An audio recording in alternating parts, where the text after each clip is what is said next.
Count చేయండి. 5 ఏళ్ళు ఇదివరకు చెవిరెడ్డిని అరెస్ట్ చేసి చితక బాధలేదా? అప్పుడు ఊర్లు చెప్పలేదా?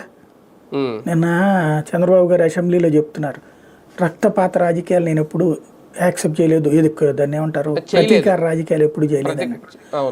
మరి అప్పుడు నందిగం సురేష్ నోట్లో తుపాకీ పెట్టించింది ఎవరు అంటే బాబు గారు చేశారని చెప్పను.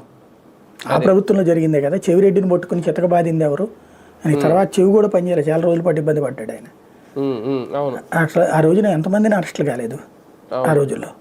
కాకపోతే ఏంటంటే మనకి ఇప్పుడు అంతా ఒక మీడియా హైపు, నేరేటివ్ థింకింగ్ ఈ కాబట్టి నడుస్తుంటది. ఇప్పుడు ఇదివరకు సంబంధం లేదు, నేనేం చేయట్లేదని చెప్పడమా ఒక రకంగా? ఇప్పుడు బేసిక్గా ఒకటండి, ఇదివరకటి రోజుల్లో తెలుగుదేశం పార్టీ అధికారంలో ఉన్నప్పుడు కేసులు అరెస్టులు చేశారు. అప్పుడు ఏమని ప్రచారం చేస్తారు, వాడు తప్పు చేశాడు, వీడు తప్పు చేశాడు, వాడు అట్ట మాట్లాడాడు, వీడెట్ట మాట్లాడాడు అని చెప్తారు. అదే సందర్భంలో వైసీపీ అధికారంలోకి వచ్చింది, వీళ్ళు అరెస్టులు చేశారు.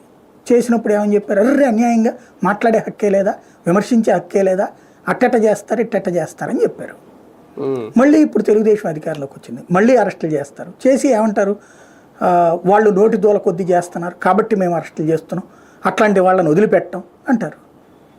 అంటే ఇక్కడ ఎవడో అధికారంలోకి వచ్చినా కార్యకర్త నలగాలి, నాయకుడు నలగాలి, తొక్కాలి, చెయ్యాలి.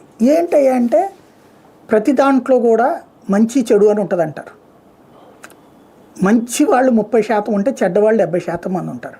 ఈ 70% మందిని సంతృప్తిపరచడం అన్నటువంటి బాధ్యతలు ఇప్పుడు పార్టీలు భుజాన వేసుకుంటున్నాయి.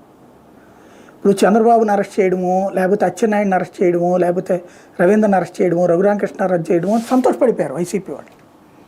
అలా పడిన ప్రతిసారి